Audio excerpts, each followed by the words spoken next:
6 months since the world went silent, my life has been a single, prolonged, painful note of silence. Liam is gone, and with him, the music. His grand piano dominates my apartment like a gleaming black coffin. Its keys a silent mockery of the melodies we once shared. To touch them is to touch a ghost. The police called his death a hit and run. I call it a lie. There was nothing random about Liam. And the official story is a composition too simple, its harmony too neat. It lacks the dissonant notes of truth.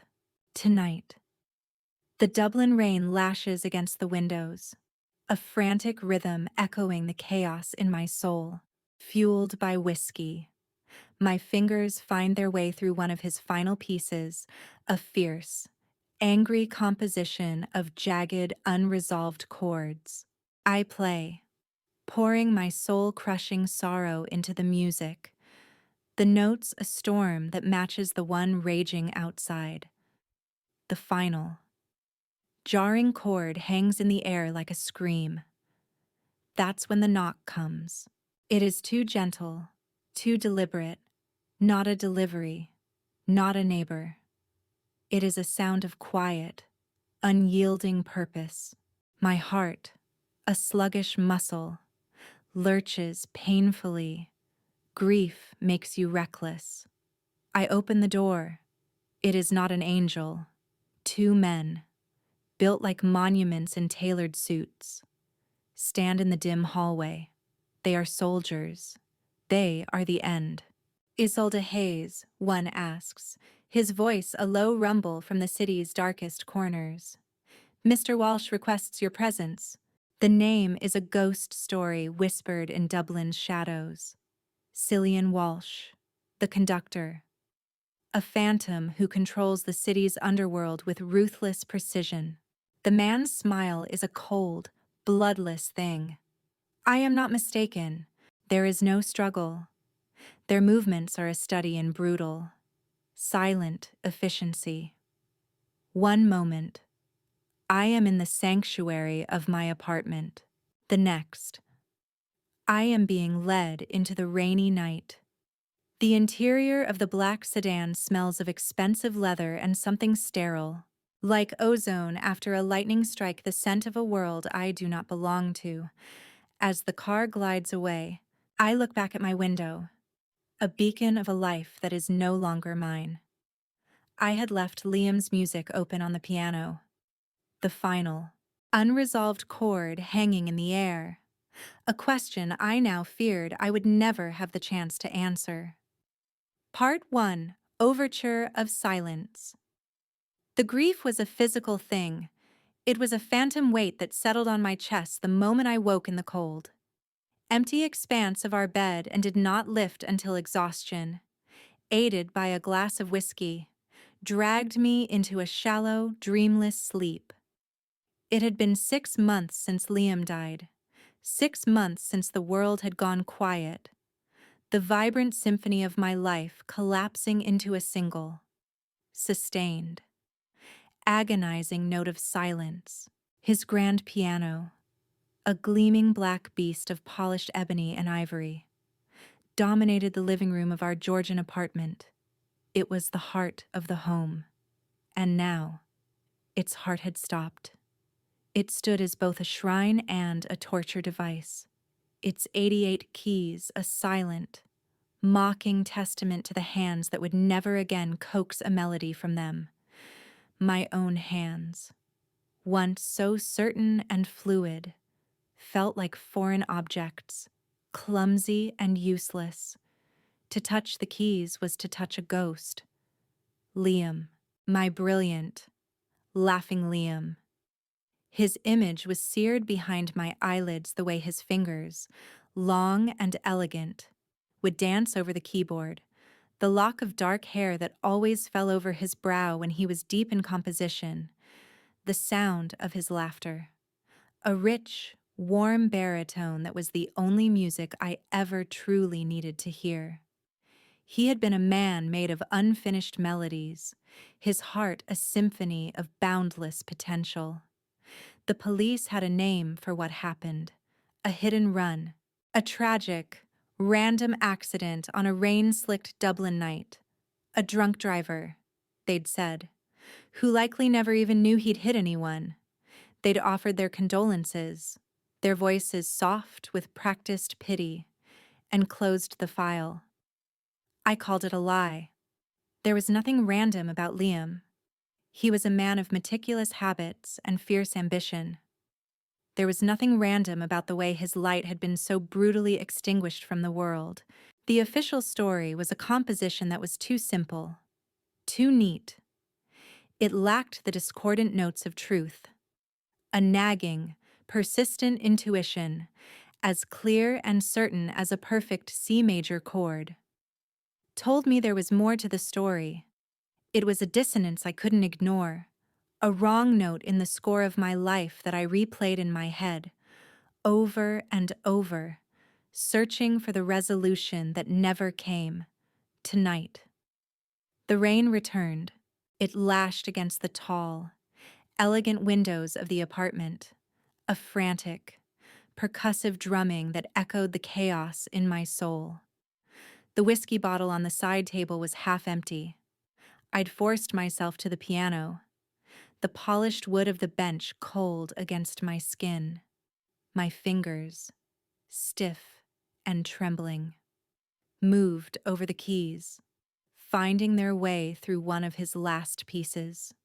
It was a tempestuous, angry composition, full of jagged, unresolved chords and melodies that tore at each other. It was a melody of pure anguish, my anguish. I played, my eyes closed, pouring every ounce of my rage, my confusion, my soul-crushing sorrow into the music. The notes were a torrent, a storm that matched the one raging outside and the one raging within me. The apartment, once filled with our shared life, was now just a soundbox for my pain. The final, crashing, discordant chord hung in the air, a question mark carved into the silence, a scream that had no answer. That's when the knock came. It wasn't the sound itself that startled me, but its character. It was too soft, too deliberate. It was not the impatient rap of a courier, nor the friendly tap of a neighbor. It was a sound of quiet, unyielding purpose. My heart, a sluggish and unreliable muscle that had been beating in a dull, grief-stricken rhythm for months, gave a painful, violent lurch. I wasn't expecting anyone. I never was. My hand froze over the keys. The silence in the room was suddenly absolute, charged with a new, terrifying energy. I held my breath, listening. The knock came again. Exactly the same. Two soft, polite, utterly menacing raps. Every instinct, every primal, self-preservatory nerve in my body screamed at me not to open the door. But grief makes you reckless.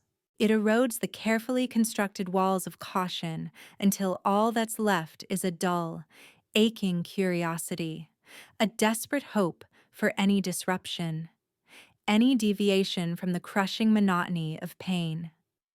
Maybe it was the postman with a forgotten letter from Liam. Maybe it was a long-lost relative. Maybe it was an angel. I opened the door. It was not an angel. Two men stood in the dimly lit corridor. They were built like monuments, their broad shoulders stretching the fabric of their dark, impeccably tailored suits. They seemed to drink the faint light of the hallway, their presence a void of shadow and silence. They did not look like common thugs. They did not have the restless, nervous energy of street muscle. They were perfectly still, their hands clasped loosely in front of them. They looked like soldiers. They looked like finality. The first one, a man with a face of harsh, granite plains and eyes as gray and cold as the Dublin sea, spoke, Isolde Hayes. His voice was a low rumble, the accent thick and raw, the sound of the city's oldest, darkest corners. I could only nod, my throat suddenly a desert, my tongue a useless weight in my mouth. Mr. Walsh requests your presence. The name meant nothing, and then it meant everything. It was a name spoken only in whispers in the places I frequented. The polite, cultured circles of Dublin's art scene. It was a ghost story told to frighten greedy businessmen and ambitious politicians. Cillian Walsh, the conductor. A phantom who was said to orchestrate the city's entire criminal underworld with the ruthless, invisible precision of a maestro conducting a symphony. A man who didn't exist, except in the fear he inspired. I think you have the wrong person. I managed, my voice a thread of sound, my hand tightening on the heavy brass of the doorknob. The man offered a smile. It was a chilling, bloodless thing that did not touch his eyes. It was a smile that held no humor, only the cold, unassailable certainty of a predator that had its prey cornered. No, Ms. Hayes, he said, his voice dropping even lower. I don't. There was no struggle. There were no shouted threats. No violent shove into the night. Their movements were a study in brutal, silent efficiency. One moment. I was standing in the sanctuary of my apartment, the scent of old books and Liam's lingering cologne in the air. The next, I was being guided into the rain-swept night, a firm, non-negotiable hand on my elbow. The cold, wet air a shock against the thin silk of my robe. They were professionals. They were ghosts. They placed me in the back of a black sedan that was as silent and imposing as they were. The door closed with a soft, heavy thud, sealing me in. The interior smelled of expensive leather and something else. Something clean and sterile, like ozone after a lightning strike. It was an alien scent, the smell of a world I did not belong in. As the car pulled away from the curb with a smooth, silent surge of power, I looked back at the tall, elegant window of my apartment. The warm, yellow light spilled out into the rain, a beacon of a life that was no longer mine. I had left Liam's music open on the piano, the last, unresolved chord hanging in the air, a question that I now feared I would never get the chance to answer. We drove in silence, the city I knew, the city of cobbled streets and cozy pubs, of music and laughter, blurred into a watercolor of wet pavement and bleeding neon lights. We moved through its slick, dark arteries, leaving the familiar hum of the city center behind for the winding, private roads that climbed into the hills overlooking the bay. The rain intensified, a relentless, hypnotic drumming on the roof of the car. I felt like a ghost, a passenger in my own abduction. My mind numb with a disbelief so profound it felt like a dream. The gates that swung open for us were wrought iron, twisted into the grotesque. Beautiful shape of thorny vines. They were a work of art and a declaration of war. They closed behind us with a heavy, final clang that sounded like a cell door locking. The house was not a home, it was a fortress, a modern monstrosity of dark, jagged stone and vast. Cold panes of glass that clawed at the stormy sky. It seemed to have been carved from the very rock of the hill it stood on. A brutalist statement of power and isolation. It did not welcome, it intimidated. Inside, the silence was absolute, a physical presence that pressed in on me. The floor was black marble, so polished it reflected the stark. Modern light fixtures like a dark, still lake. The walls were adorned with minimalist art. vast canvases of black and white that offered no comfort, no color. It was a museum of a home, a sterile, soulless tomb. But then I heard it, a sound so out of place it was almost a physical shock. The sound of a child's laughter. It was a bright, tinkling melody, a cascade of pure, unadulterated joy that echoed through the cold, silent halls. It felt sacrilegious in this sterile mausoleum. One of the men, the one with the granite face, led me down a long corridor toward a heavy oak door. The laughter grew louder, accompanied by the clumsy, cheerful plinking of a piano. He pushed the door open. The room was a library, its walls lined from floor to ceiling with leather-bound books.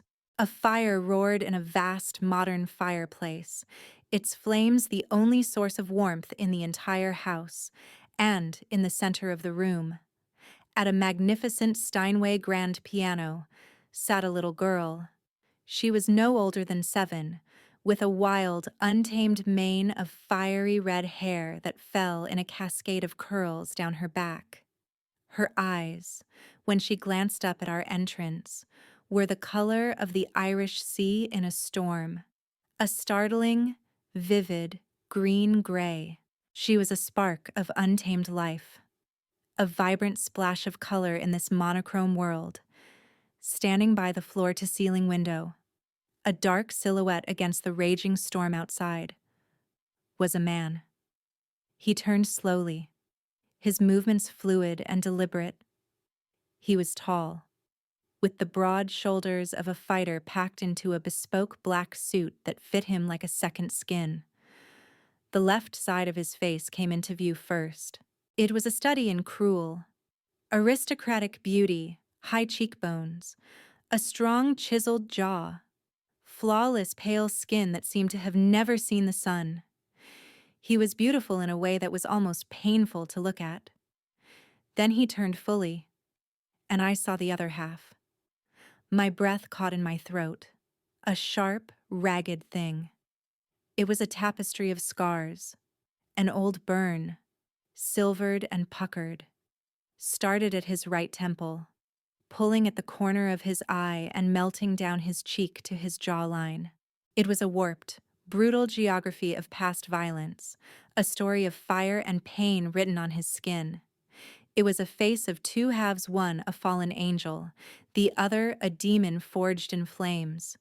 But his eyes were a matched set, untouched by the fire. They were a piercing, glacial blue, the color of ice on a deep, dark lake. They were the eyes of a man who had seen everything and felt nothing. They were the eyes of a conductor who saw the world as his orchestra, and all the people in it as mere instruments to be played.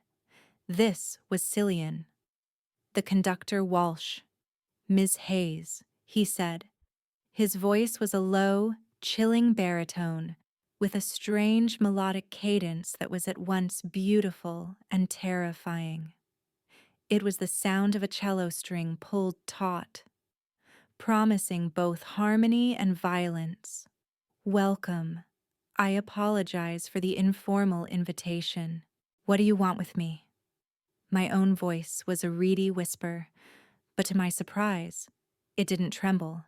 The shock had frozen the fear, leaving behind a cold, brittle core of defiance.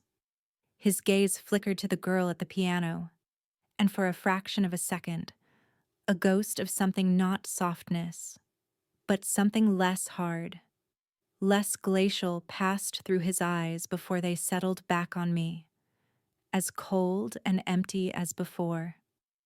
"That is my daughter, Euifi," he said. "She has an interest in music. I've been told you are the best pianist in the country." He took a step toward me, his presence a physical force, sucking the air from the room, making my world shrink until he was the only thing in it. "You are going to teach her." It was not a request. It was not an offer.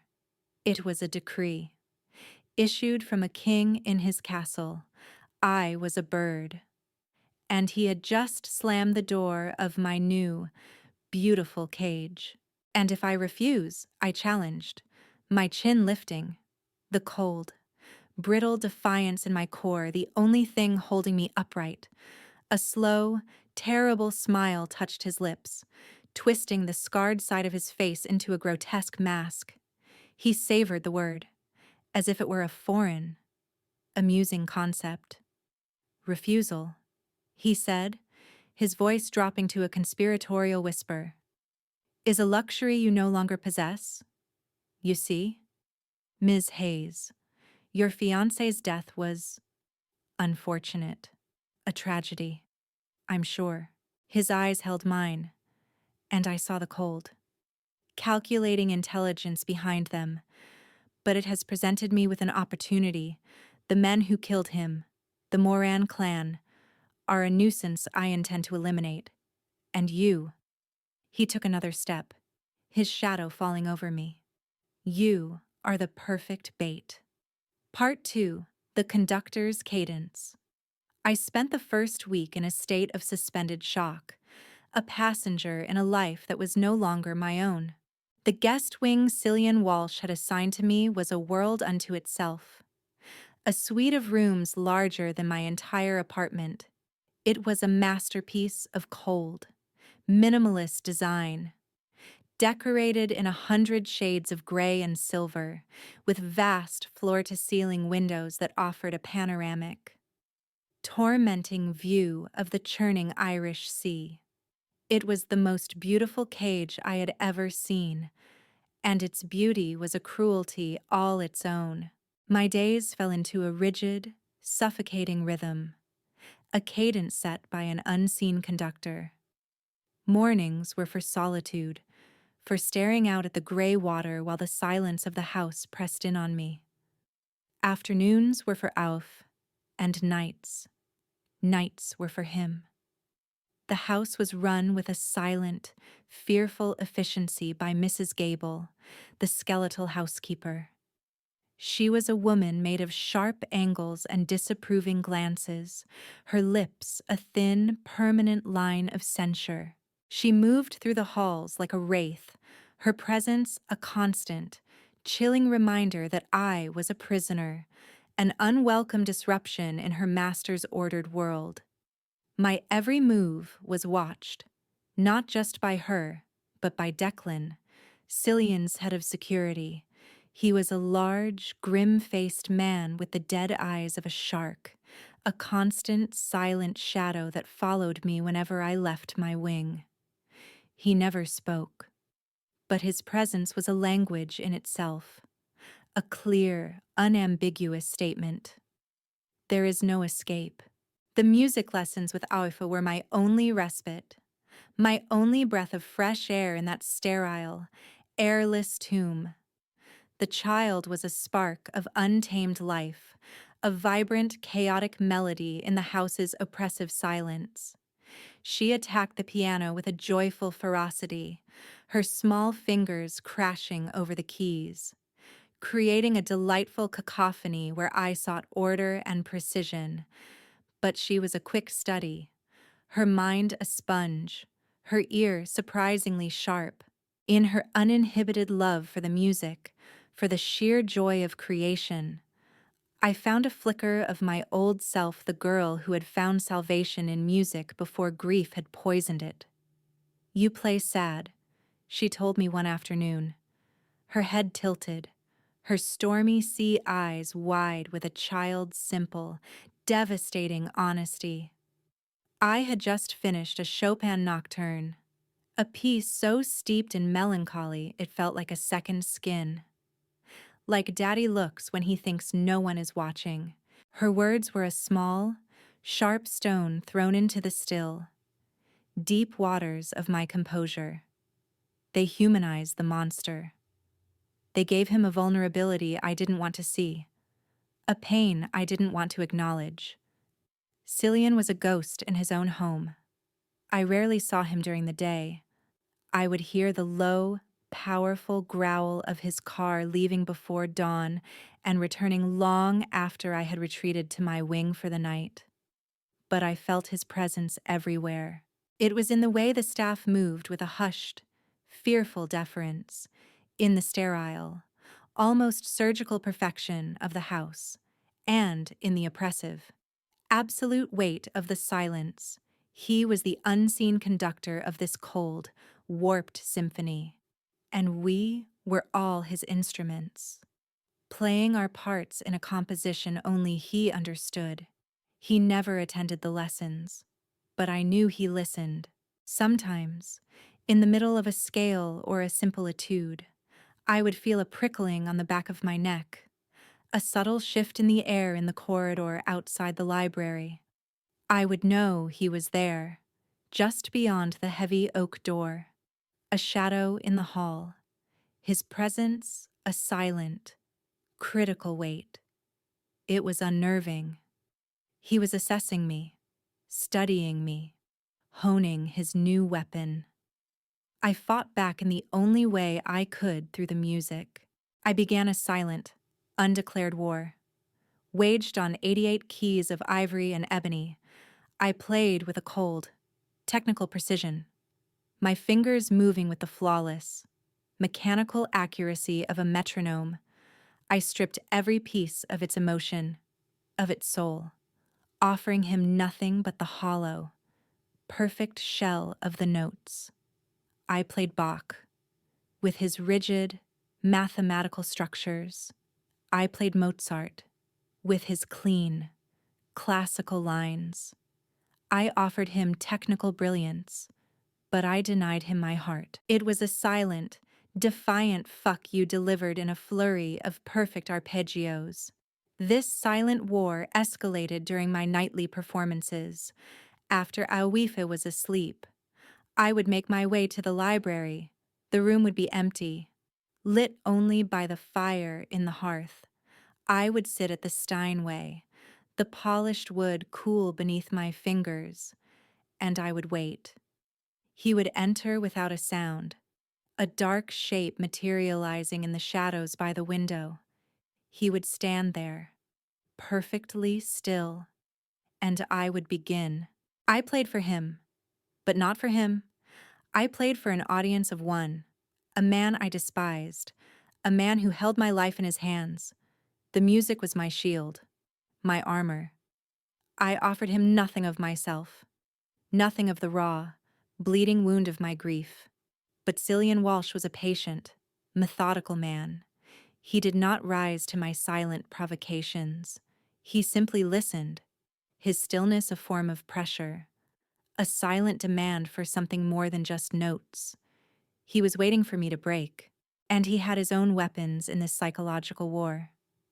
He began to dismantle my past, piece by painful piece. One evening, I returned to my suite to find a single, unmarked manila folder lying on the silver comforter of my bed. My heart hammered against my ribs.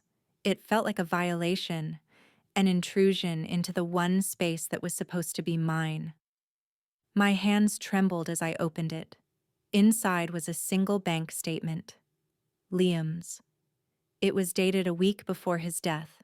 My eyes scanned the columns of numbers, my mind refusing to process what I was seeing. There was a single, unexplained deposit, 100,000 euros. The source was a numbered company I didn't recognize. It was a seed of doubt. A small poisonous thing planted in the fertile ground of my grief. I told myself it was nothing. A business deal he hadn't had time to tell me about. A loan, an inheritance. There were 100 rational explanations. But the cold, hard knot of unease that formed in my stomach told me otherwise. The files kept coming, one every few days, left on my bed like a dead bird on a doorstep. A gruesome offering from a predator. A grainy surveillance photo of Liam shaking hands with a man I instinctively knew was dangerous. His face a mask of brutal, street-hardened cunning. a transcript of a phone call, full of coded language and veiled threats. A list of offshore accounts in Liam's name, accounts I had never known existed. Each file was another nail in the coffin of the man I thought I had loved.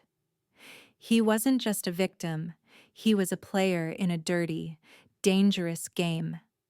A man who had built a life of secrets and lies. A life he had carefully hidden from me. The grief didn't vanish, but it began to morph, to twist into something colder, sharper, the bitter, disillusioning desire for the truth, and the dark, seductive pull of revenge. My playing changed. The cold, technical precision began to fray at the edges. Bursts of raw, angry passion would erupt in the middle of a placid sonata. I would find myself crashing my hands down on the keys, the music a physical manifestation of my rage and confusion. I was unraveling, and he was there every night, in the shadows, watching me, listening to the sound of my carefully constructed world breaking apart. I began to see the cracks in his own armor. One night, I was awakened by a sound from his wing of the house. A cry. Awif. She was having a nightmare. I heard his footsteps in the hall, the low, soothing murmur of his voice. I crept to my door and listened. His voice, usually so cold and controlled, was stripped of its usual authority. It was the voice of a father, soft and gentle, full of a love so fierce it was almost painful to hear. He was comforting her, his Russian-tinged lullabies a strange, tender counterpoint to the violence of his world. He was not just a monster, he was a father. He was a man who had loved and lost. The realization was a dangerous thing. It made him human.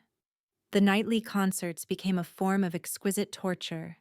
The air in the library was a live wire, humming with unspoken things. The space between the piano and the shadows where he stood was a battlefield, charged with a volatile mixture of hatred, grief, and a terrifying, burgeoning desire. I hated him for what he was doing to me, for the brutal, methodical way he was destroying my past. But I was also drawn to him, to the darkness in him that mirrored the growing darkness in myself. He was the only person in the world who knew the full, ugly truth of my situation. He was the only one who understood the violent symphony of my soul. One night, I couldn't bear the cold precision of Bach any longer. I needed a release. I played a piece by Liszt, the Mephisto Waltz, a wild, demonic, ecstatic dance. My fingers flew over the keys, the music a physical manifestation of my fury, my despair, my confusion. I was so lost in the sound, in the violent, cathartic release, that I didn't hear him approach. A hand clamped down on my wrist, stilling my fingers mid-chord. The sudden, violent silence was a shock, a tearing of the sonic tapestry I had been weaving. Enough. His voice was a low growl in my ear, his breath hot against my neck. His body was pressed against my back, a wall of heat and hard muscle. I spun around on the bench, my heart hammering against my ribs like a trapped bird. Let go of me. You're going to break my piano, he said, his grip tightening, his fingers a band of steel around my wrist. His face was inches from mine, his glacial blue eyes blazing with a dangerous, unfamiliar light. It wasn't the cold, calculating gaze of the conductor. It was something else, something wilder, more primal. It's not your piano that's breaking, I retorted, my voice shaking with a mixture of fear and a strange, exhilarating defiance. The air crackled between us. It was a standoff, a battle of wills waged in the charged, humming silence. His gaze dropped to my lips, a slow, deliberate movement that made my breath catch in my throat.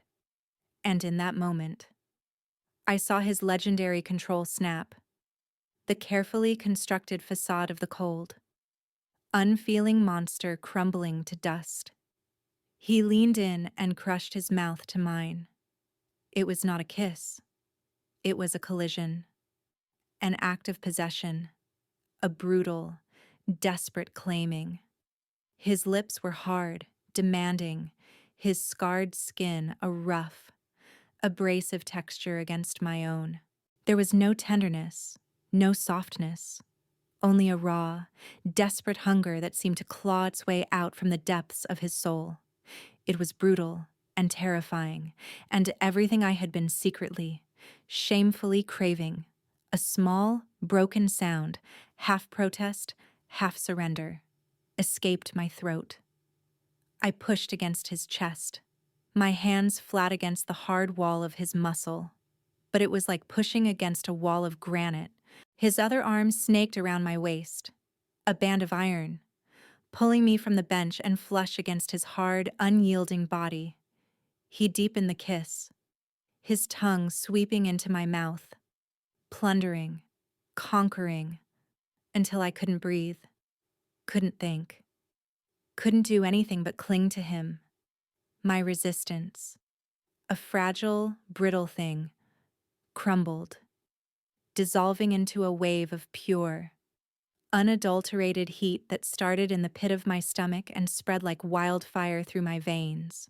My hands, which had been pushing against him, now fisted in the fine, expensive fabric of his shirt, clinging to him as if he were the only solid thing in a world that was spinning out of control. He broke the kiss as abruptly as he had started it, leaving me gasping for air, my lips bruised and swollen, my body trembling. We stared at each other, our chests heaving, the sound of our ragged breaths loud in the silent room. His eyes were dark, almost black, with a lust so potent, so raw, it was a physical force. "Now you know," he rasped, his voice thick and unsteady. He released me and took a step back, putting a torturous, agonizing foot of distance between us. He ran a hand over his face, the gesture shaky, a visible crack in his iron composure. He looked at me as if I were a puzzle he couldn't solve, a melody he couldn't master, a storm he couldn't control. "This changes nothing," he said, his voice regaining its cold, hard edge, the walls of his fortress slamming back into place. "It changes everything," I whispered, the words a soft, trembling truth in the heavy silence. He turned and walked out of the library without another word, the sound of his footsteps a sharp, decisive echo on the marble floor. I was left alone with the silent piano, my body a battlefield of warring sensations, my mind a chaotic, dissonant symphony. The air still tasted of him, a heady, intoxicating mixture of expensive whiskey and a clean, masculine scent that was uniquely, dangerously his. The line had been crossed, the war had changed. He had claimed my lips, and in doing so, he had laid claim to something far deeper, something I hadn't even known was mine to give. He had awakened a part of me I didn't know existed, a dark, hungry, wanting thing that now answered only to him. Part 3. A Dissonant Alliance. The night of the storm shattered the fragile, undeclared truce between us. That brutal, desperate kiss in the library was a line crossed, a seal broken. The house, once a cold and spacious prison, now felt claustrophobic. Each corridor and silent room charged with a volatile, unspoken energy. We began to avoid each other with a meticulous, almost comical precision. If I heard his footsteps approaching, I would duck into the nearest room, If he sensed I was in the library, he would remain in his office. It was a futile effort. His presence was a magnetic force, a gravitational pull that kept me in its orbit whether I wanted it or not. He was the sun in this cold, dark solar system, and I was a rogue planet, my path irrevocably altered by his heat. The nightly concerts became an exercise in exquisite torture. The silence before I began to play was no longer empty. It was thick with the memory of his lips on mine, the feel of his hard body pressed against me. I would sit at the piano, my hands trembling, and he would materialize in the shadows by the window, a dark, silent sentinel. The music was no longer a shield. It was a confession, a raw, unwilling admission of the turmoil he had unleashed inside me. I played with a desperate, frantic energy, my fingers flying over the keys, the melodies a whirlwind of anger, fear, and a terrifying, burgeoning desire that I refused to name. He knew. Of course, he knew. He was a predator, and he could scent the change in me, the weakening of my resolve, the chaotic, discordant notes that had infiltrated the carefully composed score of my defiance. He watched me, his stillness a form of pressure, a silent, patient waiting for my inevitable surrender. The files kept coming. They were no longer just seeds of doubt. They were sledgehammers, each one shattering another piece of the man I thought Liam was. Financial statements detailing a complex web of shell corporations and hidden debts. Transcripts of hushed, coded phone calls that spoke of risk and betrayal. And then, the final, devastating blow. It was a slim folder, left on my pillow like a venomous snake. Inside was a series of photographs. They were grainy, taken from a distance, but the images were clear enough. Liam, and a woman. Not just any woman. Siobhan Moran, the daughter of the head of the Moran clan. The very people Cillian claimed had killed him. They were in a hotel room, their bodies tangled together in a cheap, sordid embrace. The dates on the photos spanned months, leading right up to the week he died.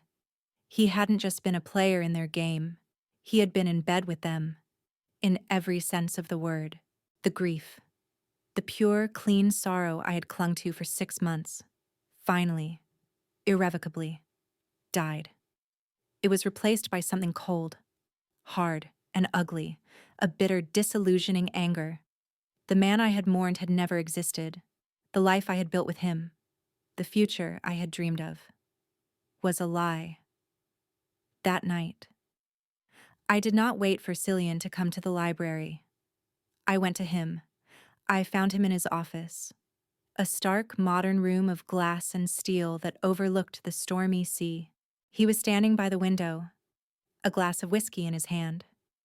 His reflection a ghostly, scarred image in the dark glass. I threw the folder onto his desk, the photos scattered across the polished surface. "I'll do it," I said, my voice a low, chilling thing I didn't recognize as my own. "I'll be your bait. I'll do whatever it takes to see them burn." He turned slowly, his face unreadable, a mask of stone and scars. He looked at the photos, then at me. He simply nodded, but I saw a flicker of something triumph, perhaps, or maybe something closer to satisfaction in the depths of his cold blue eyes. Our alliance was born, a dissonant, unholy thing forged in the ashes of my old life and the cold fire of his revenge. The lessons with Awif changed. They were no longer a respite, but a constant, painful reminder of the man who now controlled my life. The child adored her father. She would talk about him with a fierce, protective love that twisted my insides. She would show me drawings she'd made for him, a stick figure man with a lopsided, scarred smile, holding hands with a stick figure girl with a cloud of red hair. "He's sad when you're not here," she confided in me once, her voice a conspiratorial whisper as she leaned over the piano keys. "He stays in his office. The music is too quiet then." I started to see the cracks in his armor, the small, human fissures in the monstrous facade. I saw the way his hand, the unscarred one, would gently, almost reverently, brush a stray curl from Awifi's forehead. I saw the flicker of raw, unguarded pain in his eyes when she would ask about her mother. A topic that was always met with a wall of absolute, impenetrable silence. I saw the man, not just the monster, and that, I was beginning to realize, was far more dangerous. He started seeking me out, using a waif as an excuse. He would appear at the end of a lesson, his large frame filling the library doorway, his presence an immediate, palpable shift in the room's energy. His gaze would be fixed on me, a silent, intense communication that had nothing to do with his daughter's progress on the piano. "She's improving," he would state, his voice a low rumble that vibrated through the floorboards. "She has a natural talent," I would reply, my voice cool and professional, my hands clasped tightly in my lap to still their trembling. Our conversations were a stilted, formal dance, each word laden with a heavy, unspoken subtext. The air between us was a live wire, humming with a tension so thick it was almost a sound. He was the conductor, and I was his first violin. But the symphony we were creating was spiraling out of his control, becoming something wilder, more dangerous than either of us had anticipated. He was drawn to the music, to the raw, untamed emotion he had long since purged from his own life. He was drawn to me, one stormy night, the kind that seems to shake the very foundations of the world. The power went out. The house was plunged into an inky, suffocating blackness. The silence was absolute, broken only by the howl of the wind and the crash of the waves against the cliffs below. And then, a child's terrified scream ripped through the darkness. A waif? Before I could move, Cillian was there, a dark, hulking shape in the library doorway. "Stay here," he commanded, his voice tight with an authority that was undermined by the raw edge of paternal fear. But I heard the pure, animal terror in her cries, and I couldn't. I followed him down the pitch-black corridor, my hand trailing along the cold stone wall, guided by the sound of her sobs. He found her in her room, a small, trembling lump huddled under the covers. He tried to comfort her, his voice a low, soothing murmur, but his presence was too large, too intimidating in the darkness. He was a creature of shadows, and he could not banish the ones that haunted his daughter. She only cried harder, her small body racked with sobs. "Let me," I said softly, moving past him in the darkness. I sat on the edge of her bed, the mattress dipping under my weight. I began to hum, a simple Irish lullaby my own mother used to sing to me, a melody of comfort and safety from a life I could barely remember. Then, in the darkness, my voice a soft, trembling thread of light, I began to sing the words. "Close your eyes and sleep. My love, the moon is watching from above." Awaifi's sobs slowly subsided, replaced by small, hiccuping breaths. She crept out from under the covers and curled up against my side, her small, cold body trembling. I kept singing, my hand stroking her fiery hair, the repetitive, soothing motion a balm to my own frayed nerves, until her breathing evened out and she fell asleep. When I looked up, Cillian was still standing in the doorway, a silent, unmoving silhouette. The darkness hid his scars, leaving only the outline of a man, stripped of his monstrousness, of his power. His face was unreadable, but I felt his gaze on me, an intense, heavy weight that was more than just observation.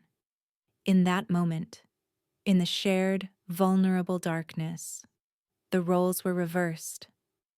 I was the one with the power, the one who had brought comfort where he, with all his strength and authority, could not. The power flickered back on. The hallway was flooded with a sudden, blinding light.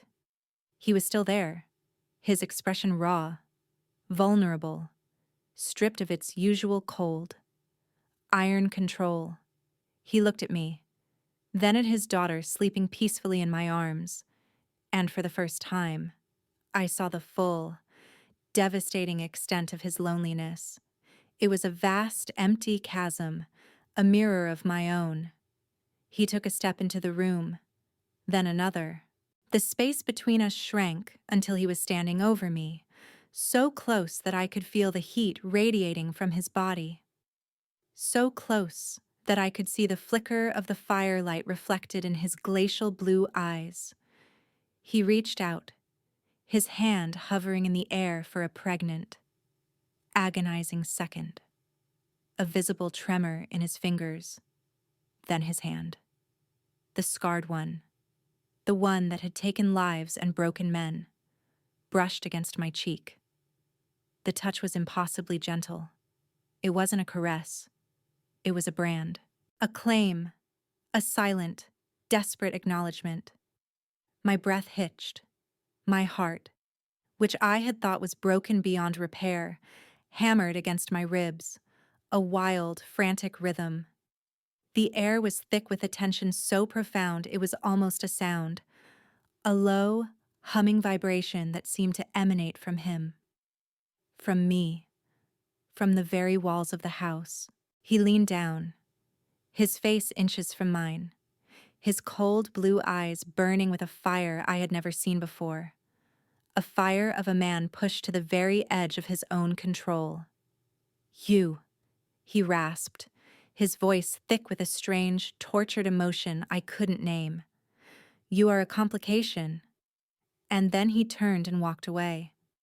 His footsteps a heavy, retreating beat in the sudden, blinding light. He left me trembling, his daughter a warm, sleeping weight in my arms, the ghost of his touch a searing brand on my skin. He had named the thing that was growing between us. It was not love. It was not desire. It was a complication. A dangerous, beautiful, terrifying complication that threatened to unravel us both. Part 4, Crescendo of Desire. The night of the storm shattered the fragile, undeclared truce between us, and, in its place, a new, more dangerous accord was struck. That brutal, desperate kiss in the library. His impossibly gentle touch in Awif's room, they were declarations of a war that had moved from the cold front of psychological manipulation to the heated, treacherous terrain of the heart. The house, once a cold and spacious prison, now felt claustrophobic. Each corridor and silent room charged with a volatile, unspoken energy that hummed just beneath the surface of the crushing silence. We began to avoid each other with a meticulous, almost comical precision. It became a new, unspoken game. If I heard the heavy, measured tread of his footsteps approaching down the long marble hall, I would duck into the nearest room, my heart a frantic drum against my ribs, and wait until the sound faded. If he sensed I was in the library, a room that now felt haunted by the ghost of our encounter, he would remain cloistered in his office, the heavy oak door a firm, unyielding barrier. It was a futile effort. His presence was a magnetic force, a gravitational pull that kept me in its orbit whether I wanted it or not. He was the sun in this cold, dark solar system, a star of terrifying heat and light. And I was a rogue planet, my path irrevocably, disastrously altered by his pull. I was no longer just his captive. I was his satellite, bound to him by an invisible, unbreakable tether. The nightly concerts in the library became an exercise in exquisite torture. The silence before I began to play was no longer empty. It was thick with memory and anticipation. It tasted of him, of whiskey and rain and the clean, sharp scent of his skin. I would sit at the piano, my hands trembling, my body a live wire of awareness, and wait. He would materialize in the shadows by the window, a dark, silent sentinel, his presence a physical weight that settled over the room. The music was no longer a shield, it was a confession, a raw, unwilling admission of the turmoil he had unleashed inside me. I could no longer hide behind the cold, technical perfection of Bach. My fingers betrayed me, seeking out the passionate, turbulent romanticism of Rachmaninoff, the dark, brooding melancholy of Brahms. I played with a desperate, frantic energy, the melodies a whirlwind of anger, fear, and a terrifying, burgeoning desire that I refused to name, even to myself. He knew, of course, he knew. He was a predator, and he could scent the change in me, the weakening of my resolve, the chaotic, discordant notes that had infiltrated the carefully composed score of my defiance. He watched me, his stillness a form of pressure, a silent, patient waiting for my inevitable surrender. He was a hunter, and he was content to let his prey exhaust itself before he moved in for the kill. He began to leave me gifts, not the cold, hard files that had dismantled my past, but small, intimate things that were far more dangerous. A first edition of Yeats, left on my nightstand, its pages thin and fragile as a butterfly's wing. A rare recording of a long-dead Russian pianist, a man Liam and I had once argued about for hours. A single, perfect white rose, left on the piano keys, its petals impossibly soft, its thorns a silent, pointed warning. Each gift was a calculated move, a demonstration that he was watching, listening, learning me. He was not just studying his bait, he was studying the woman. He was mapping the secret corridors of my heart, learning the melodies of my soul. It was a terrifying, seductive form of intimacy. And it was working. I found myself looking for him, listening for the sound of his footsteps, my body humming with a constant, low-grade fever of anticipation. My dreams were invaded by him. I would dream of his hands, the scarred one and the perfect one, on my skin. I would dream of his mouth on mine, not the brutal, punishing kiss of the library, but something slower, deeper, more devastating. I would wake in the cold, sterile silence of my room, my body aching with a phantom need, the sheets tangled around my legs, the sound of his name a ghost on my lips, the tension between us stretched taut. A cello string pulled to its breaking point. It hummed in the air whenever we were forced into proximity, at the end of Owafa's lessons, or when we passed in the long, silent halls. Our eyes would meet, and in that split second of contact, a world of unspoken things would pass between us, a silent acknowledgement of the fire that was burning us both alive. The breaking point came on a Tuesday. It was a gray, listless afternoon, the kind of day that seemed to mirror the dull, aching emptiness inside me. I was in the library, sorting through a stack of sheet music, when I found it. Tucked inside an old book of Irish folk songs was a letter. It was Liam's handwriting. It was addressed to me. My hands shook as I unfolded it. It was dated the day before he died. My dearest Isolde, if you are reading this, then the worst has happened. I have played a dangerous game, my love, and I have lost. I cannot explain everything, not in a letter that may fall into the wrong hands, but know this: everything I did for you, for us. I wanted to give you the world, a life free from the shadows that have always clung to me. I was a fool. I was arrogant, and I am so. So sorry. Do not mourn me for long. Live your life. Play your music. Be happy. That is all I have ever wanted.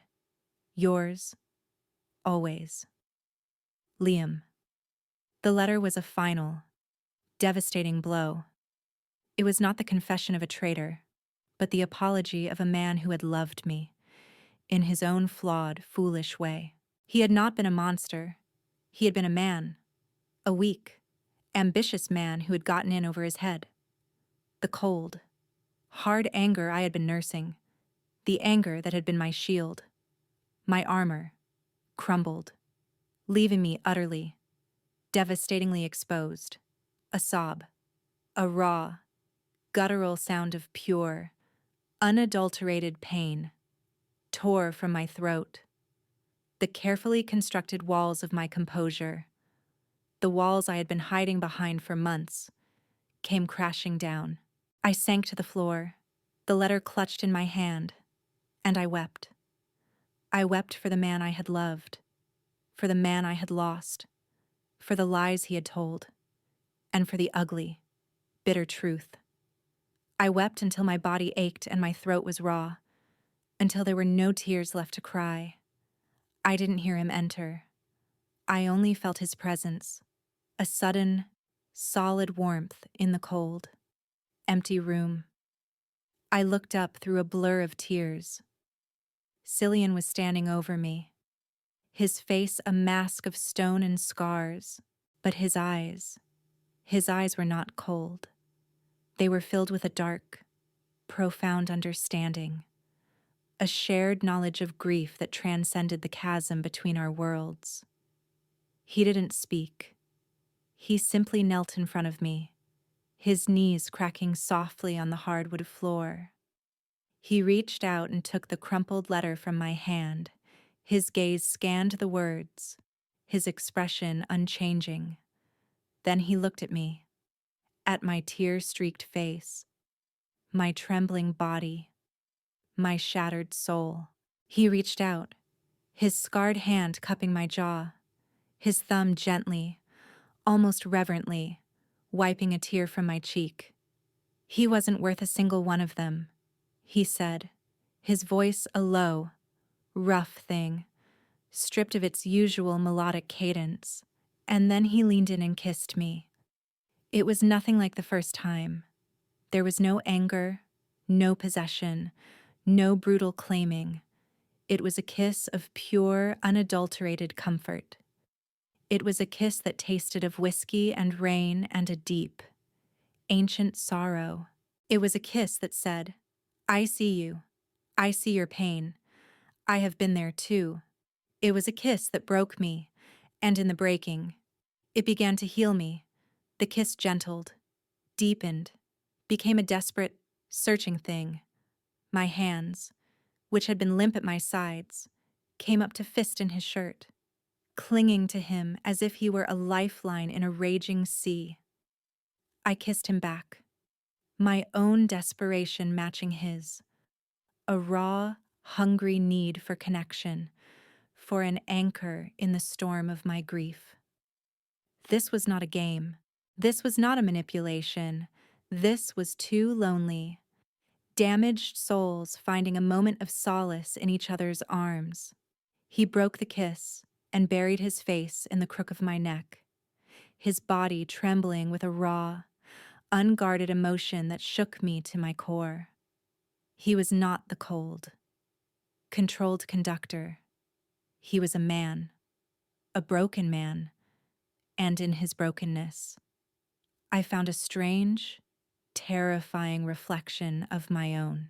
"Don't you ever," he gritted out, his voice a raw whisper against my skin, "ever let another man make you cry." He was my captor, my enemy, a murderer, and in that moment, as he held me, his body a shield against the pain of the world, I knew I was irrevocably, hopelessly, terrifyingly in love with him. The world narrowed to the feel of his body against mine, the taste of his lips, the sound of our ragged breaths. He broke the kiss and buried his face in my neck, his body trembling with the aftermath of a battle he had fought for me. "Don't you ever," he gritted out, his voice a raw whisper against my skin, "ever do that again." He was my captor, my enemy, a murderer, and in that moment, as he held me in the aftermath of a battle he had fought for me, I knew I was irrevocably, hopelessly lost. The line had been crossed. There was no going back. He had claimed my tears, and in doing so, he had laid claim to something far deeper. He had awakened a part of me I didn't know existed, a dark, hungry thing that now answered only to him. Part 5, The Moran's Gambit, the bait, as Cillian had so coldly predicted, was taken. But the Morans were not the brutish thugs I had imagined. They were clever, patient predators, and their first move wasn't a violent, overt assault, but a subtle, chilling whisper that slid under my skin and took root like a shard of ice. It happened during my one sanctioned weekly outing, a trip to a specialist art supply store in the city center. The excursion was a carefully orchestrated piece of theater, always under the watchful, predatory gaze of Declan. I was a bird on a leash, allowed a brief, illusory flight into my old world. I moved through the aisles, the familiar scent of oil paint and turpentine a painful, nostalgic ache in my chest. I was examining a tube of cobalt blue paint, the color of Cillian's eyes, when a man sidled up beside me. He was utterly unremarkable, dressed in a worn tweed jacket, with a friendly, forgettable face that would blend into any crowd. "Lovely day, isn't it?" he said, his voice casual, a pleasant, lilting Dublin accent. He picked up a tube of cadmium red, turning it over in his hands. Liam was fond of this color, said it reminded him of the fire in your hair. My blood ran cold. The tube of blue paint slipped from my numb fingers and clattered to the floor. I turned to look at him, to see the face of the man who had just invoked my dead fiancé's name. But he was already walking away, melting back into the Saturday morning crowd of shoppers. He had left the tube of red paint on the shelf beside me, a small, bloody wound against the neat rows of color. It was a message, a threat. "We know who you are. We know where you are. We can get to you whenever we please." When I told Cillian, his face became a mask of controlled, terrifying fury. The temperature in the room dropped 10 degrees. The air grew thin, sharp. He didn't raise his voice. He didn't move. He simply stood by the window, his back to me. And the stillness of his body was more menacing than any shouted threat. "They will not touch you," he said, his voice a low, deadly promise that vibrated through the floorboards. My cage became smaller, the bars thicker. The weekly outings stopped. The walls of the mansion, which had started to feel less like a prison and more like a strange, twisted sanctuary, now felt suffocating. Cillian's presence became a constant. He was a shadow at my side. His protective instincts honed to a razor's edge. He was no longer just my captor. He was my keeper, my guard, my warden. The forced intimacy was a crucible. The tension between us, already at a breaking point after our last encounter in the library, was amplified until it was a constant, humming ache in my body. We were two celestial bodies trapped in a decaying orbit, our paths spiraling closer and closer, destined to collide in a fiery, cataclysmic event, feeling suffocated. Trapped not only by the Morans, but by the intensity of my own feelings for the man who held me prisoner. I did something stupid. I did something reckless. I rebelled. One afternoon, the house was quiet, the air heavy and still. Declan was distracted by a lengthy phone call, his back turned to me as he paced the length of the grand hall. It was a momentary lapse, a single, discordant note in the otherwise perfect symphony of his vigilance. It was all I needed. I slipped out a side door, my heart a frantic, wild drum against my ribs. I didn't have a plan. I didn't have a destination. I just needed to breathe. I needed to breathe air that wasn't thick with his scent, to feel the solid ground under my feet without the weight of his gaze on me. I ran. I ran through the manicured, soulless gardens, my feet flying over the perfectly trimmed lawn. The cold, damp air filled my lungs, a taste of a freedom so pure, so intoxicating. It made me dizzy. I made it to the edge of the woods that bordered the vast property. The dark, tangled trees a promise of escape, of anonymity. He was waiting for me. Not Cillian, not Declan. A Moran foot soldier. He must have been watching the house, a patient wolf at the edge of the flock. He grabbed me from behind, his arm a band of steel around my chest, his other hand clamping over my mouth, stifling my scream. A knife, its blade a wicked sliver of silver in the afternoon sun, flashed before my eyes. The conductor sends his regards.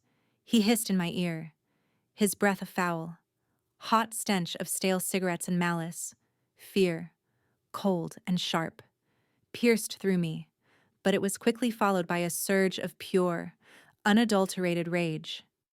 I was not a victim. I was not a pawn. I was not a fragile, tragic bird to be passed from one cage to another. I stomped on his instep with the sharp heel of my boot, grinding down with all my weight. He swore, a guttural sound of pain and surprise, his grip loosening for a fraction of a second. It was all I needed. I bit down hard on the fleshy part of the hand covering my mouth, my teeth sinking in until I tasted the metallic tang of blood. He roared, snatching his hand back. I broke free and ran. He was faster. He tackled me to the ground. The air knocked from my lungs in a painful whoosh. I landed hard, the damp earth cold against my cheek. The knife was back. It's cold, sharp edge pressing against the soft, vulnerable skin of my throat. Big mistake. Little bird. He snarled, his face a mask of brutal, triumphant cruelty. And then he was gone. It was not a sound that alerted me, but a shift in the air, a sudden, violent displacement of energy. A dark shape descended, moving with a speed that was almost inhuman. Cillian. I had never seen him in action before. I had heard the stories, the whispers of his ruthlessness, his efficiency. But the reality was something else entirely.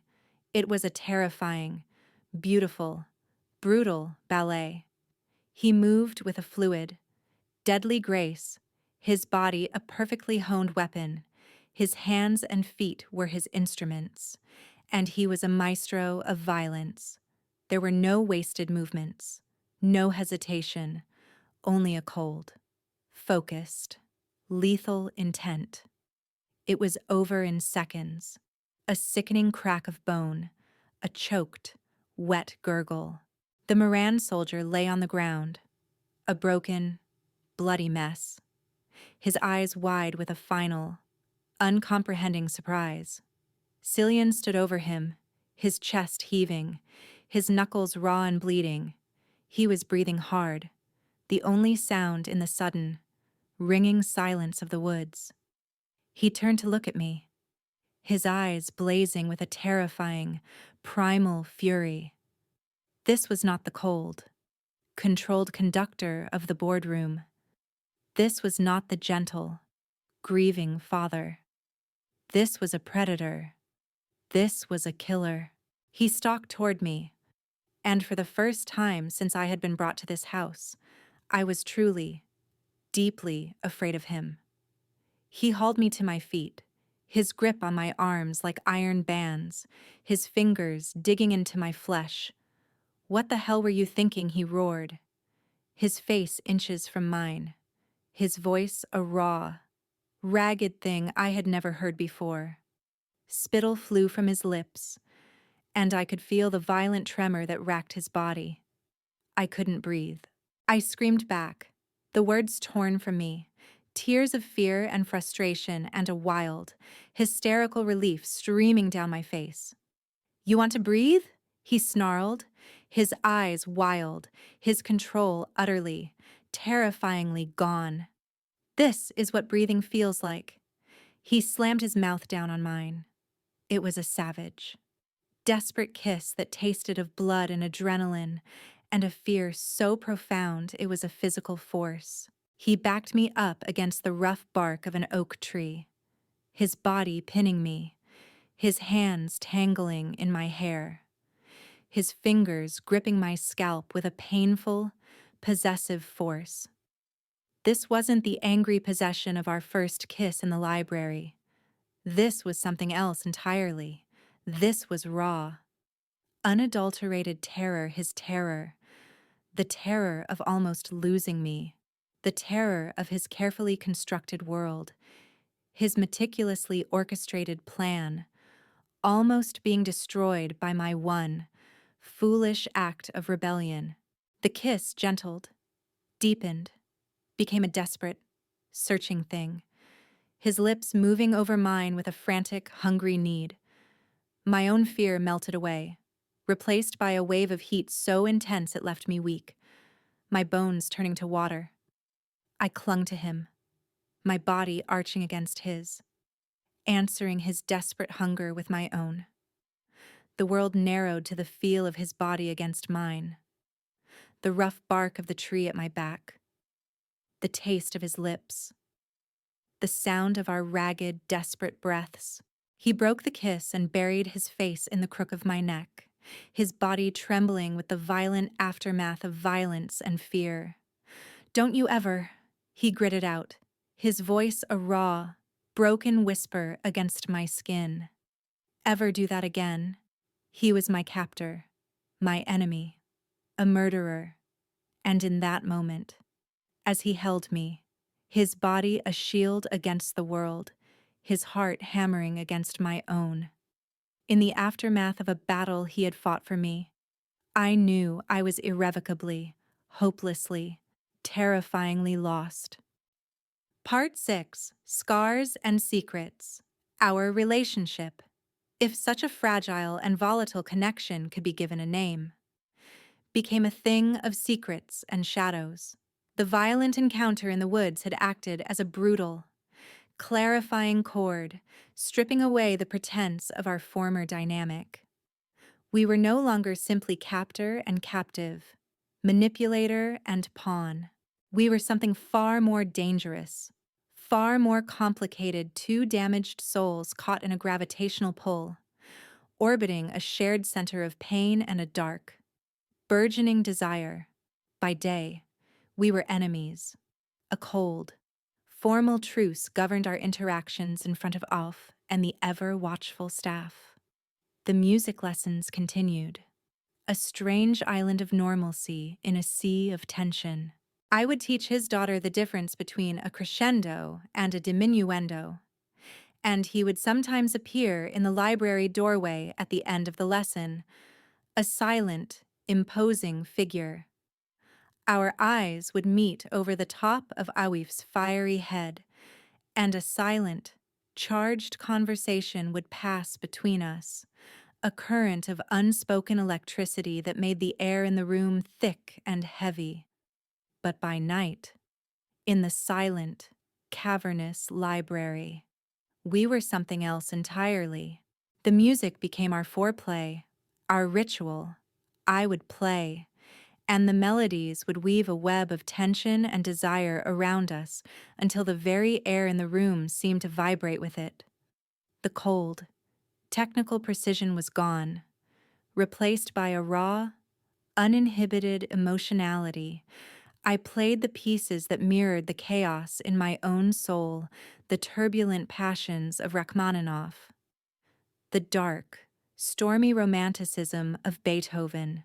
The music was no longer a shield, it was a confession, a raw, unwilling admission of the turmoil he had awakened inside me. He would stand in the shadows by the window, a glass of whiskey in his hand, his stillness a form of pressure, a silent demand.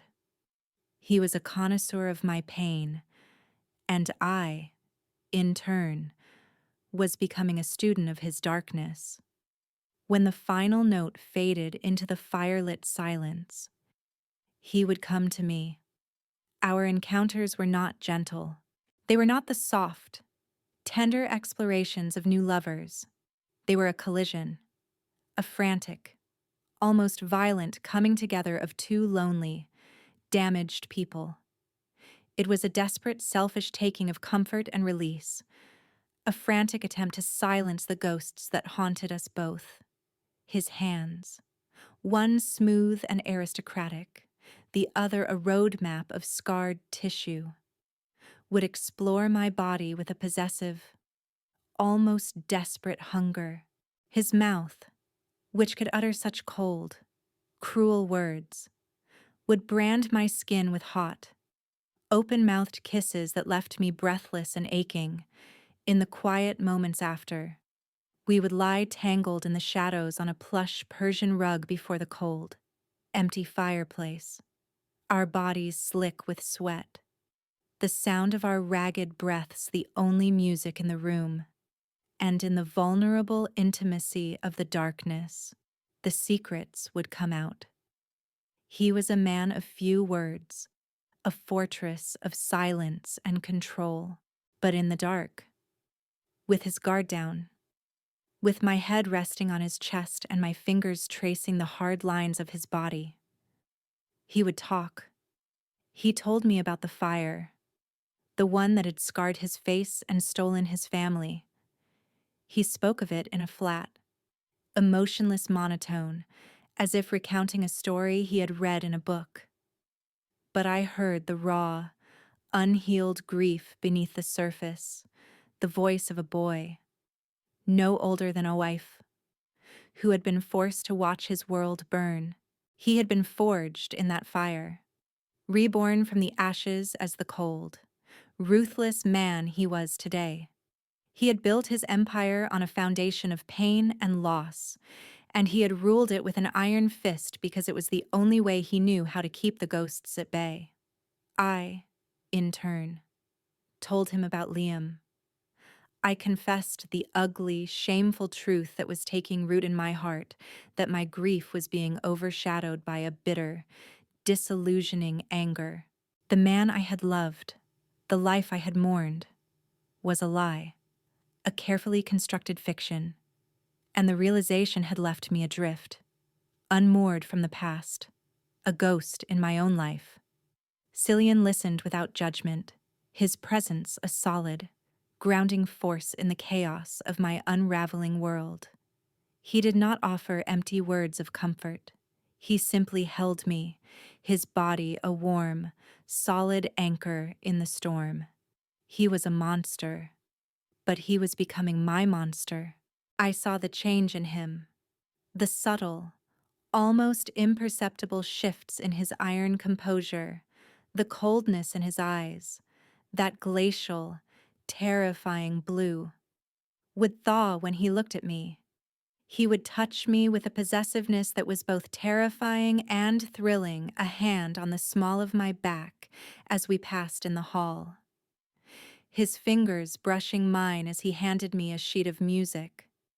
They were small, proprietary gestures that staked his claim.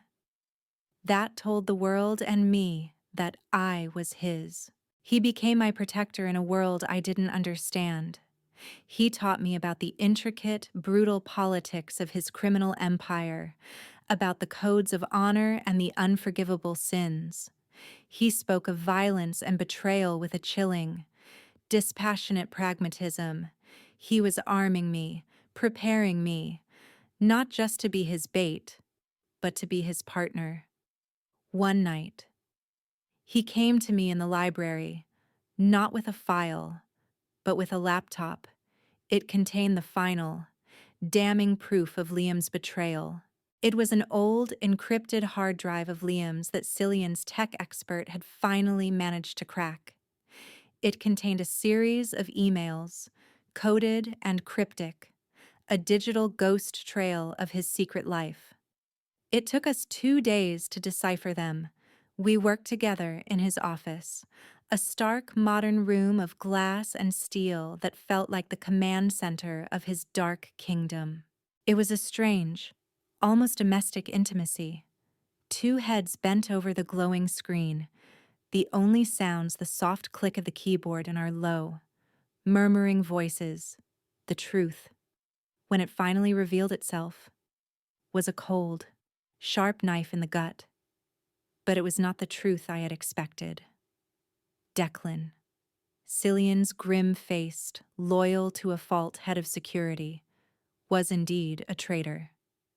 He was working for the Morans, but Liam had not been selling information to them. He had been selling information about them to Cillian, using Declan as his secret contact.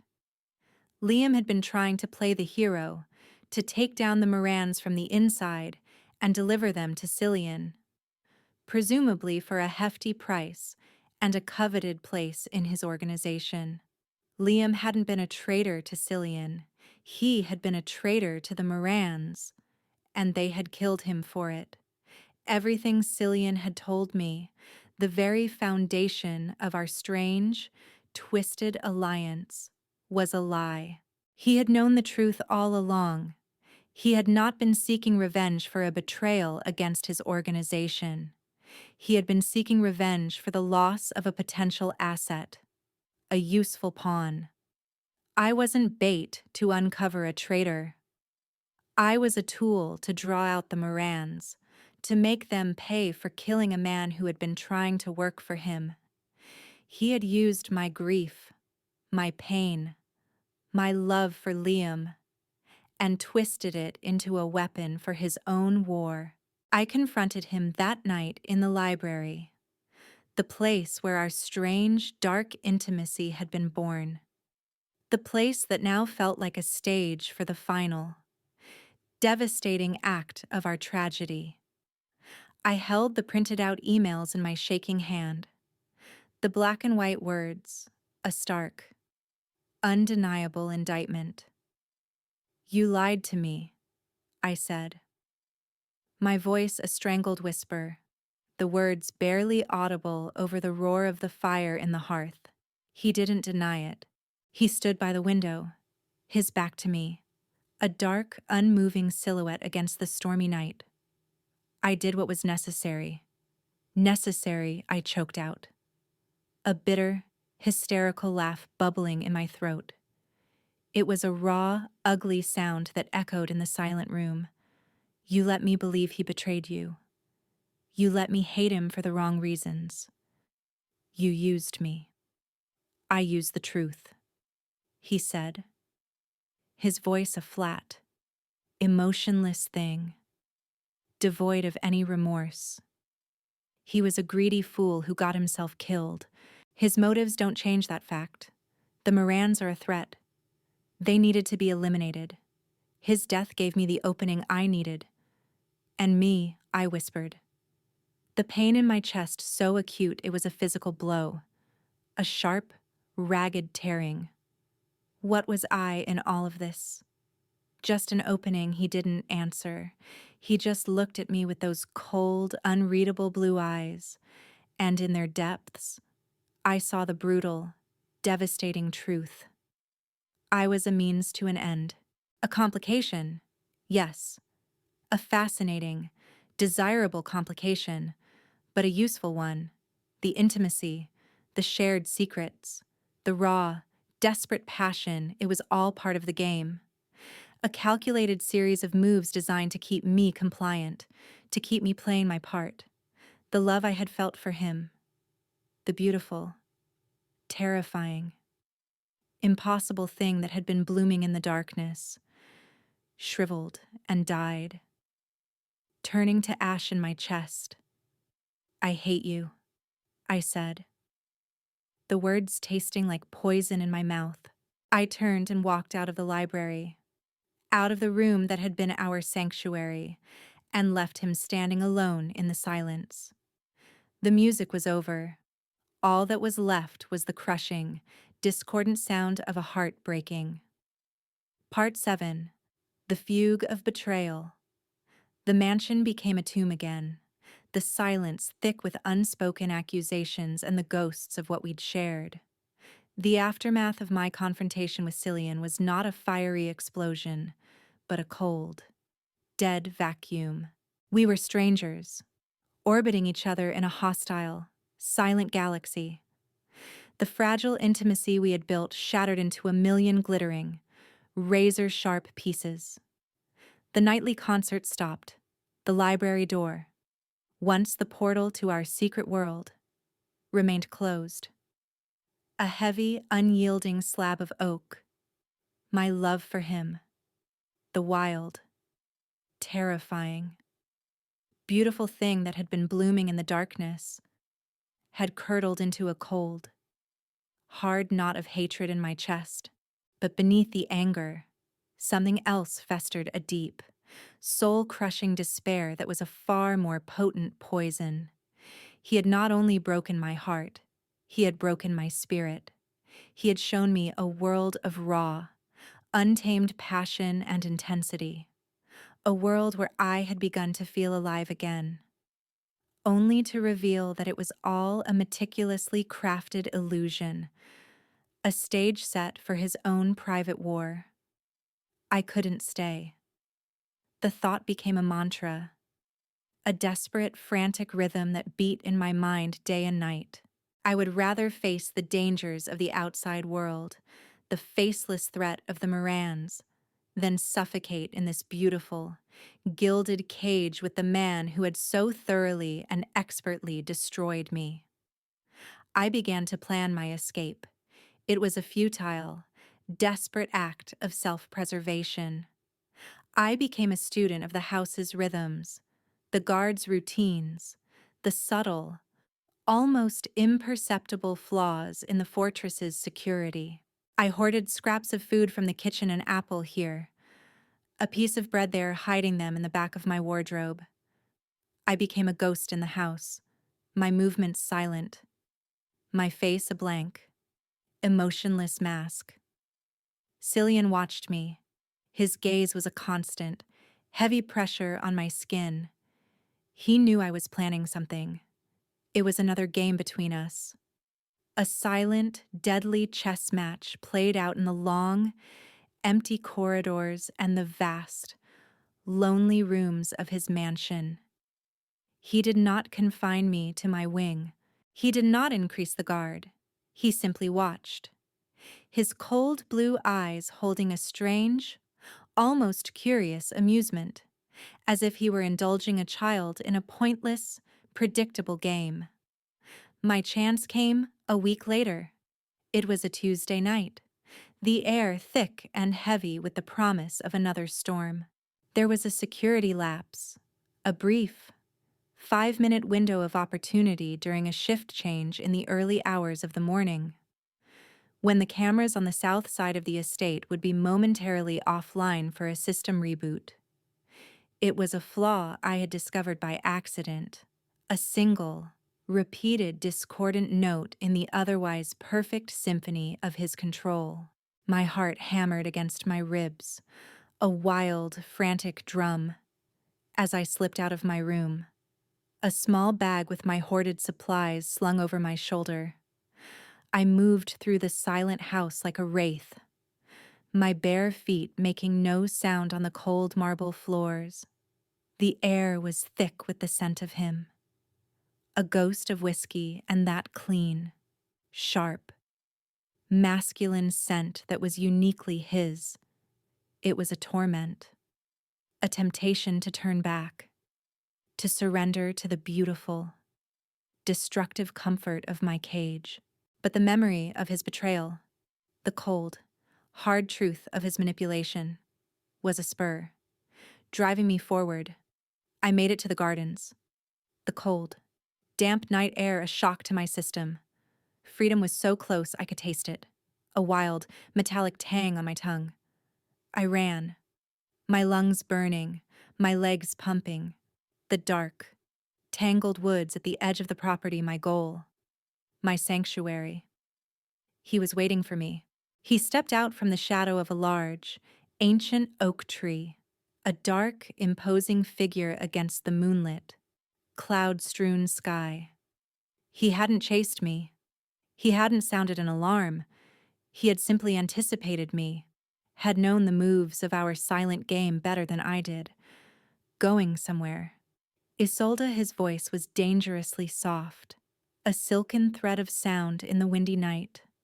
I stopped, my breath catching in my throat, my desperate hope shriveling and dying. It was over. Let me go. Cillian, I pleaded, my voice breaking, the sound a pathetic, fragile thing against the howl of the wind.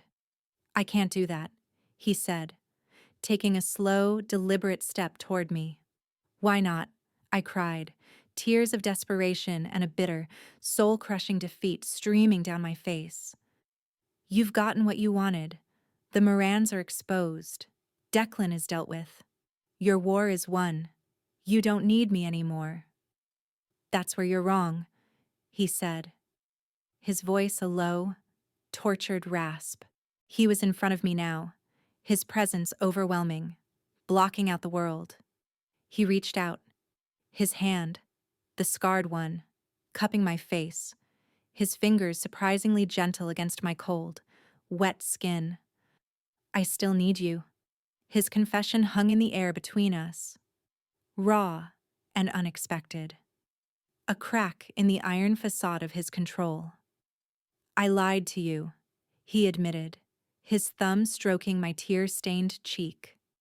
The rough texture of his scarred skin a strange, almost comforting friction. I used you. I did what I had to do to win. That is the man I am. His eyes, those cold, glacial blue eyes, were filled with a pain so profound, so ancient. It stole my breath, but I never lied about this. He leaned in and kissed me. It was nothing like our other kisses.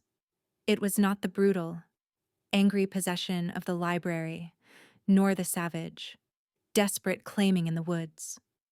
It was a kiss of pure, unadulterated anguish. It was a confession, an apology, a plea. It was the sound of his own heart breaking. He poured all of his loneliness, all of his pain, all of his tortured, unwilling, impossible love for me into that kiss. It was a desperate, searching thing, his lips moving over mine with a gentle, almost reverent thoroughness, as if he were trying to memorize the taste of me, the feel of me, and I, despite the betrayal, despite the hatred, despite the cold, hard knot of anger in my chest. I kissed him back. because in that moment, in the raw, unguarded honesty of his despair, I understood. He was a prisoner, too, trapped in a cage of his own making, a world of violence and darkness and a grief so profound it had shaped his very soul.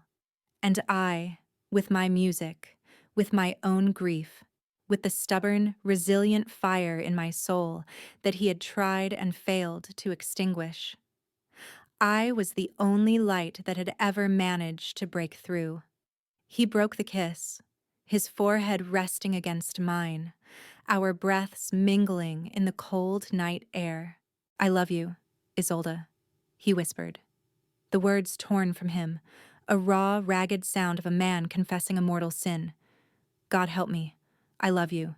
The hatred, the anger, the despair it all washed away, leaving only the raw, undeniable, terrifying truth.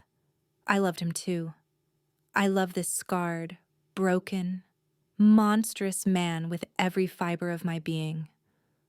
"What now?" I whispered, my voice trembling, the question a fragile, hopeful thing in the windy darkness. He looked at me, his eyes holding a flicker of something I had never seen before, something that looked dangerously like hope. "Now," he said, his voice a low, steady promise against the howl of the storm. "Now, we face the darkness. Together." Part 8, a solo of survival. The morning after the storm was unnaturally quiet. The world outside the mansion's vast windows was washed clean, the sky a pale, bruised blue. Inside, the silence was different.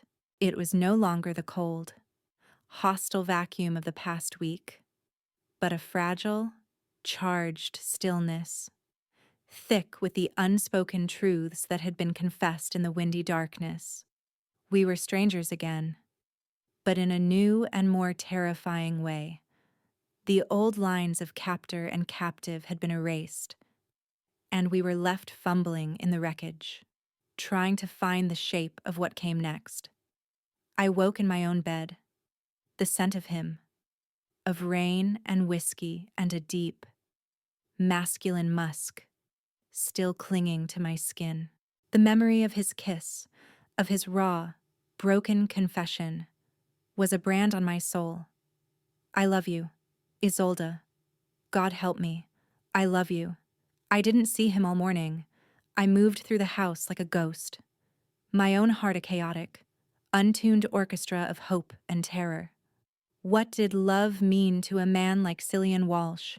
Was it a weakness to be conquered, a possession to be guarded, or was it, as I desperately, foolishly hoped, a chance at redemption?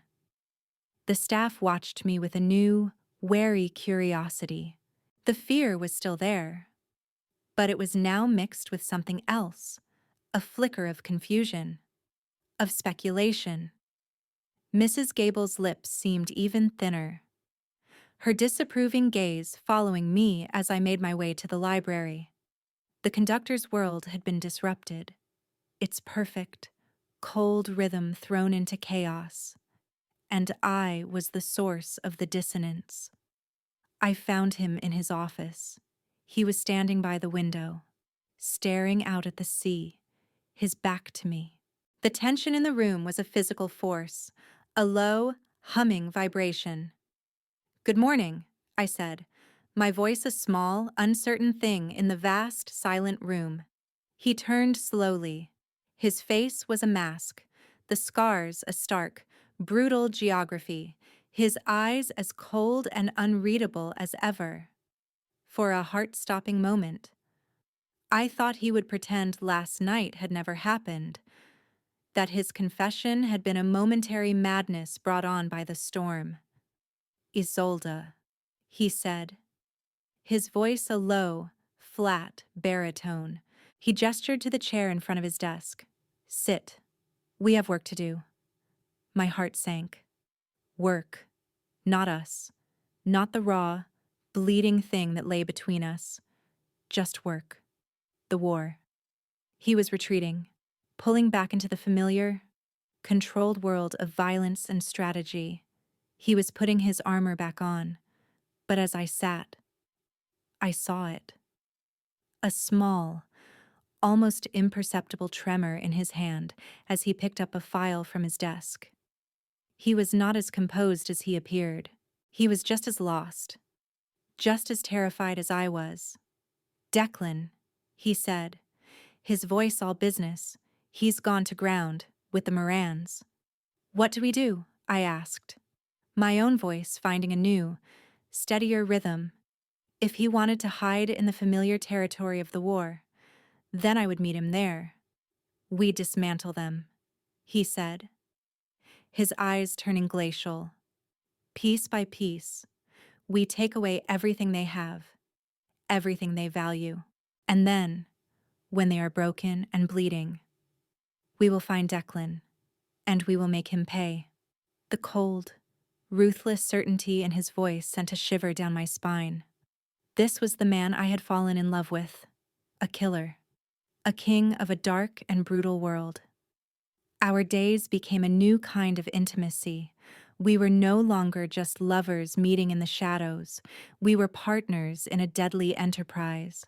We spent hours in his office, the air thick with the scent of old paper and his faint, masculine cologne, poring over maps of the city, financial records, surveillance reports. It was a strange, almost surreal domesticity. The two of us working side by side, our minds in a state of constant, focused communion. I learned the language of his world, the brutal poetry of power and violence. My musician's mind, trained to see patterns in chaos, to find the underlying structure in a complex fugue, was surprisingly adept at this new, deadly composition. I saw the patterns in the Moran's movements, the subtle dissonances in their financial empire that hinted at weakness. Cillian, in turn, began to trust me in a way I knew he trusted no one else. He would listen to my theories, his expression thoughtful, his cold blue eyes weighing my words with a surprising, almost humbling respect. He treated me not as a woman, not as his lover, but as an equal, a strategist in my own right. It was a heady, intoxicating feeling, a form of power I had never known. Our physical relationship resumed, but it was different now. The frantic, desperate hunger was still there, a constant, simmering heat beneath the surface, but it was now tempered with something else, something that felt dangerously like tenderness. He would touch me with a new, almost reverent gentleness, as if I were something precious, something fragile that he was terrified of breaking. One night, we were working late, the only light in the office the glow of the laptop screen. I was tired, my eyes gritty from staring at spreadsheets for hours. I leaned back in my chair, rubbing my temples. "You should rest," he said, his voice a low murmur from the other side of the desk. "I'm fine," I lied. He rose from his chair and came to stand behind me, his hands, the scarred one and the perfect one, came to rest on my shoulders. His touch was a jolt of heat through the thin fabric of my blouse. He began to massage the tense, knotted muscles of my neck and shoulders, his thumbs working with a surprising, expert skill. "You are not fine," he said softly, his voice a low rumble against my ear. "You are exhausted, and you are carrying the weight of a world you were never meant to be a part of." I leaned my head back against his chest, a sigh of pure, unadulterated weariness escaping my lips.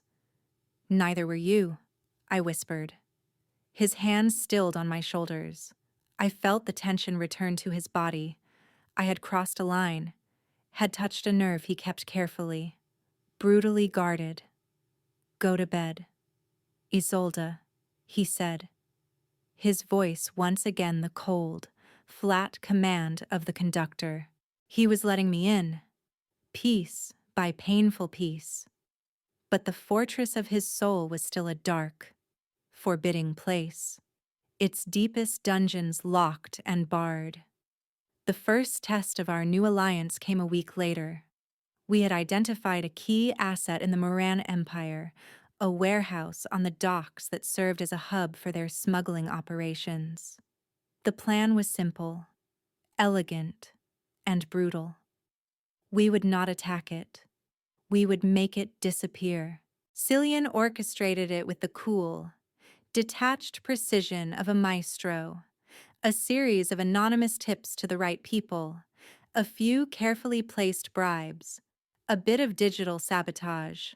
The result was a perfectly timed raid by the Gardaí, a clean, legal operation that would cripple the Moran's cash flow and send a clear, unambiguous message: we can touch you whenever, wherever we want. I played my part. I was the one who found the digital loophole in their security system, the single, vulnerable port that would allow Cillian's hacker to work his magic. It was a small thing, a single, quiet note in a loud, violent symphony, but it was my note. And when the news broke, when I saw the images of the Moran warehouse being swarmed by police, a thrill, a dark, triumphant, and utterly terrifying feeling shot through me. I had helped him. I had drawn blood. That night, he came to my room. It was the first time he had sought me out in my own space, the first time he had crossed the invisible line that separated his world from mine. He stood in the doorway, his face unreadable in the dim light. "We did it," I said, my voice a breathless whisper. "We did," he corrected, his eyes holding mine. He walked toward me, and the air in the room grew thick, heavy, charged with a new, more potent form of tension. This was not the desperate, frantic lust of our previous encounters. This was something else, something slower, deeper, more dangerous. He stopped in front of me, so close I could feel the heat of his body, so close I could see the flicker of the candlelight reflected in the dark. Dilated pupils of his eyes. He reached out and cupped my face, his hands a cage of terrifying gentleness. "You are a dangerous woman, Isolde Hayes," he murmured, his voice a low, rough caress. "You made me this way," I whispered back. "No," he said, his thumb stroking my bottom lip. "I only woke it up." And then he kissed me, a slow, deep, devastating kiss that was not a taking, but a giving, a surrender, and in the silent, candlelit intimacy of my room, I surrendered, too. I gave him my body, my heart, my soul. I gave him everything, and in the giving, in the losing of myself to him, I finally, terrifyingly, found myself. Part 9. The final movement. We were no longer captor and captive, manipulator and pawn. We were partners. A dangerous, volatile alliance forged in the crucible of betrayal and a love that defied all logic. The final confrontation was no longer just Cillian's war. It was ours. The traitor, Declan, had fled, taking refuge with what was left of the Moran clan. They were wounded, cornered animals, which made them all the more dangerous. Cillian's world, once a place of fear and mystery, became my own. I sat in on his war councils, my presence a silent shock to his hardened, loyal men. They were men with faces like maps of hard roads, their eyes holding the cold, flat look of those who have seen too much. At first, they looked at me with a mixture of suspicion and contempt. I was an outsider, a woman, a musician. What could I possibly offer in their world of violence and blood? but Cillian's trust in me was absolute, a silent, unassailable decree. He would listen to my insights, my observations, my musician's interpretation of the patterns of our enemies, and he would nod, his cold blue eyes holding a new, strange respect. Slowly, grudgingly, his men began to see me not as his pet, but as his counsel. I was no longer the fragile pianist. I was the conductor's woman, and, in their world, that title carried its own weight, its own power. I was not a strategist, not a killer, but I had my own weapons. I had my mind, my intuition, and my unique, intimate understanding of the man they all feared. I saw the patterns in the Moran's movements, the subtle dissonances in their plans that hinted at desperation. I became Cillian's most trusted advisor, his secret weapon. The final move was my idea. It was audacious, reckless, and theatrical. It was a plan born of a musician's soul. The Morans, in a brazen display of their feigned legitimacy, were hosting their annual charity gala at the National Concert Hall. It was the jewel in the crown of Dublin's social calendar. A night of champagne, couture, and carefully constructed lies. It was the perfect stage for a final performance. "It's a trap," Cillian said, his voice a low, dark rumble as we stood in the library. A blueprint of the concert hall spread out on the massive mahogany table between us. The fire in the hearth cast flickering, demonic shadows on his scarred face. "I know," I replied, my voice steady, my finger tracing the lines of the stage. "That's why it will work. They'll be expecting you to come in with guns blazing. They'll have every exit covered, every corner guarded. They won't be expecting me." The plan was a high-stakes gambit. I would be the Trojan horse. I had been invited to perform at the gala. A last-minute, surprise addition to the program, the grieving, tragic artist, making her triumphant return to the stage. I would be the distraction, the beautiful, tragic bird singing her heart out while Cillian and his men moved into position, dismantling the Moran Empire from the inside out. The days leading up to the gala were a blur of a tense, fragile intimacy. We trained together, not just on the intricate details of the plan, but on something more primal. He took me to the mansion's state-of-the-art gym, a cold, sterile room of steel and glass, and he taught me how to fight.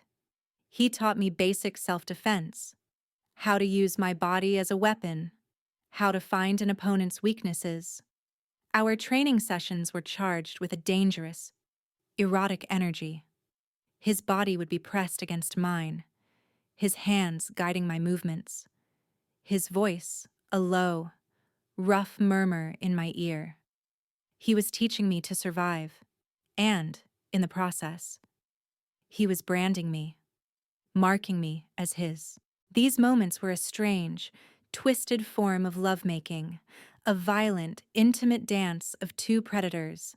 His fear for my safety was a palpable thing, a constant, low-grade hum beneath the surface of his cold, controlled demeanor. It clashed with his ruthless, unyielding need to win this war, to finally, irrevocably, put the ghosts of his past to rest. The night of the gala. The air was thick with a palpable tension, a sense of a storm about to break. I stood in the wings of the stage, the sounds of the orchestra tuning up a chaotic, dissonant symphony in the background. My hands were cold as ice, my heart a frantic, wild drum against my ribs. I wore a gown of blood-red silk, a stark, defiant statement against the sea of black and white in the audience. Cillian stood beside me, a dark, imposing figure in a perfectly tailored tuxedo. The scars on his face were a stark, brutal contrast to the civilized attire. He looked like a fallen angel, beautiful and damned. His hand rested on the small of my back, a warm, grounding pressure. "It's not too late to walk away," he said. His voice a low murmur meant only for me. His breath a warm caress against my ear. I looked at him, at the raw, undisguised fear for me in his eyes, and my own fear vanished, replaced by a cold, hard certainty. I'm not the one who runs. Cillian, I said softly. I rose on my toes and kissed him. A slow, lingering kiss that was a promise, a vow, a final, silent declaration of my allegiance. Then I walked out onto the stage. The concert hall was a sea of faces, a glittering, anonymous collection of Dublin's elite, all of them oblivious to the vipers in their midst. I saw the Morans in the front row, a smug, self-satisfied clan, their faces flushed with champagne and arrogance. I sat at the grand piano, the spotlight a warm, isolating circle of light. I took a deep, steadying breath and began to play. I played Liam's unfinished piece, but it was no longer a melody of pure, unresolved anguish. I had rewritten it. I had reharmonized it. I had finished it. I wove in new themes, new harmonies, notes of anger, of strength, of a fierce, defiant hope. It was my story, our story, a warped, beautiful symphony of love and loss and redemption. The music poured from me, filling the grand hall, captivating the audience. It was the performance of my life, and it was the perfect distraction as my music swelled, reaching its powerful, emotional crescendo. Cillian's plan unfolded with a silent, brutal efficiency. His men, disguised as waiters and security, moved into position. The exits were sealed. Communications were jammed. The trap was sprung. The first gunshot was a sharp, percussive crack that shattered the melody. A single, violent note of reality in the beautiful, constructed illusion. Panic erupted. Screams filled the air. The symphony had reached its violent, inevitable climax. I kept playing. Men in dark suits flooded the hall. The gala devolved into chaos, a brutal, bloody battleground through it all. I played, my music a strange, haunting, beautiful soundtrack to the violence. I saw him then, moving through the chaos with a deadly, focused grace. Cillian, he was a conductor of a different sort now. His movements precise, economical, lethal. He was orchestrating the downfall of his enemies, and it was a terrifying, mesmerizing sight. Declan appeared on the stage, his face a mask of pale, sweaty desperation, a gun clutched in his shaking hand. He grabbed me, pulling me from the piano bench, his arm a band of steel around my throat, the cold, round mouth of the gun pressing against my temple. "It's over. Walsh," he screamed, his voice cracking with a hysterical, cornered animal fear. Cillian froze, his eyes, those cold, glacial blue eyes, finding mine across the chaotic, screaming ballroom, and in them, for the first time, I saw a flicker of pure, animalistic terror. "Let her go.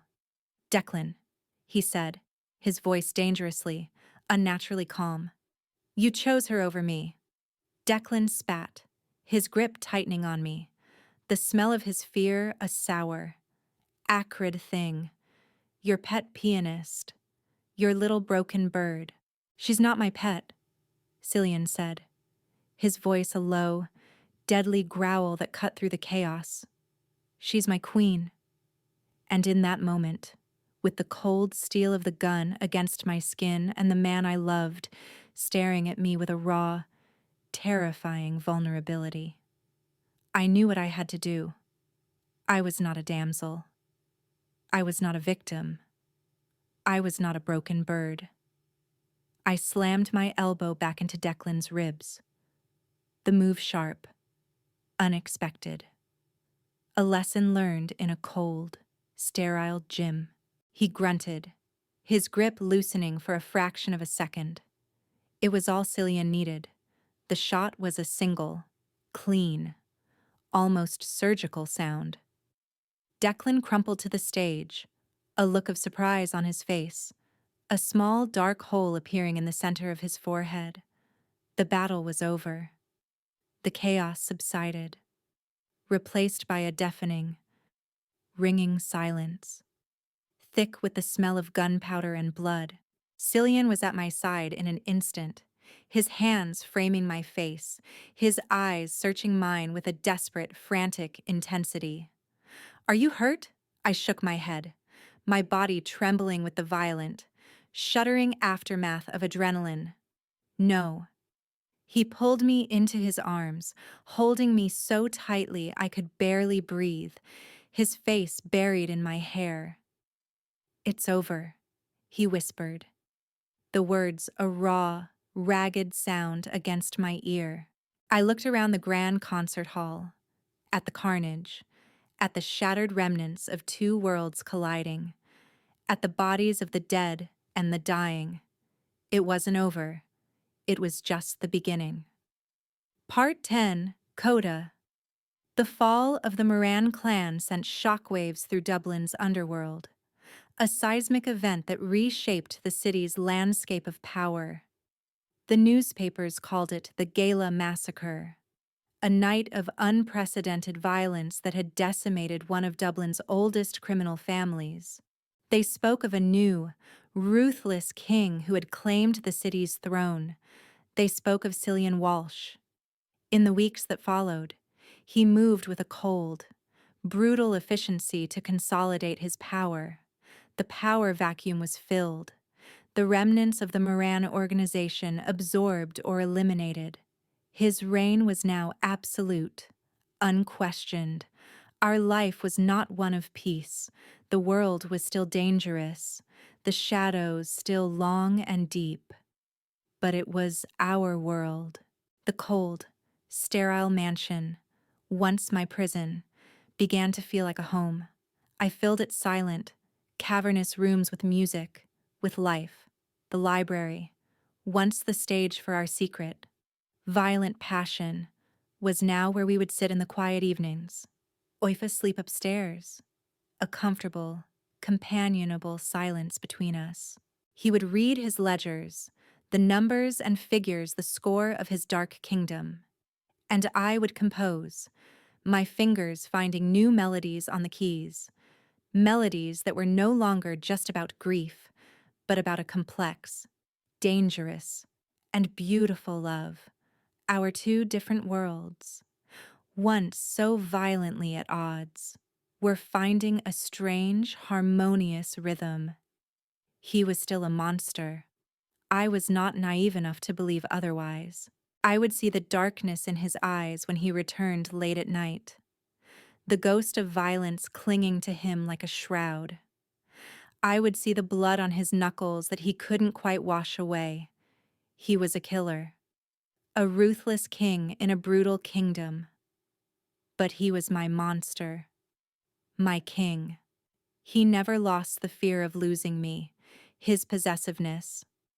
Once a tool of his control, was now a manifestation of his love.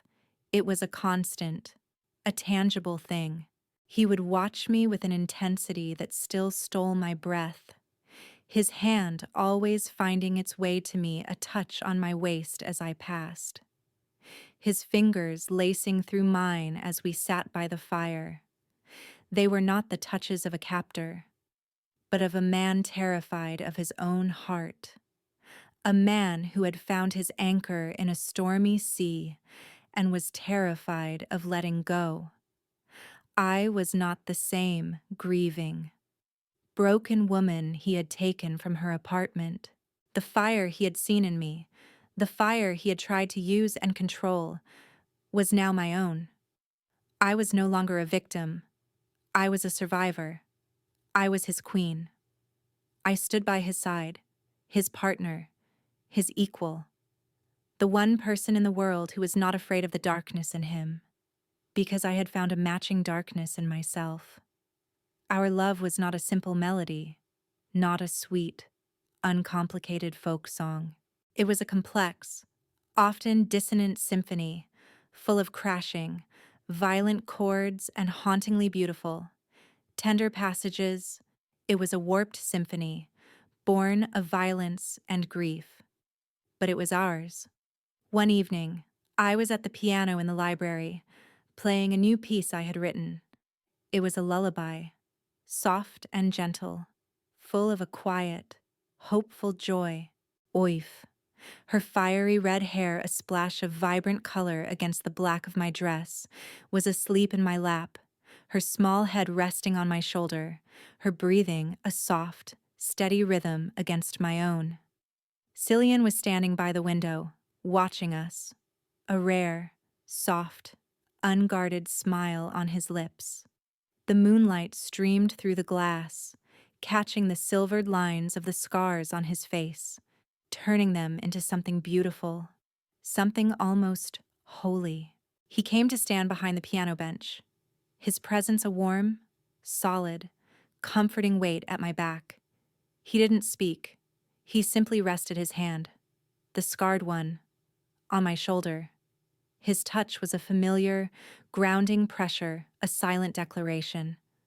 I leaned into his touch, my music swelling, the notes filling the room, filling our strange, beautiful, violent home. I looked at our reflection in the polished black wood of the piano, the scarred king, the resilient queen, and the little princess sleeping peacefully between them. A broken, warped, and yet somehow perfect family. The final note of the lullaby hung in the air, a single, perfect point of light in the darkness. It was not an ending. It was not a resolution. It was a beginning, a coda, a promise that our warped symphony, with all its beautiful and terrifying movements, was still being written.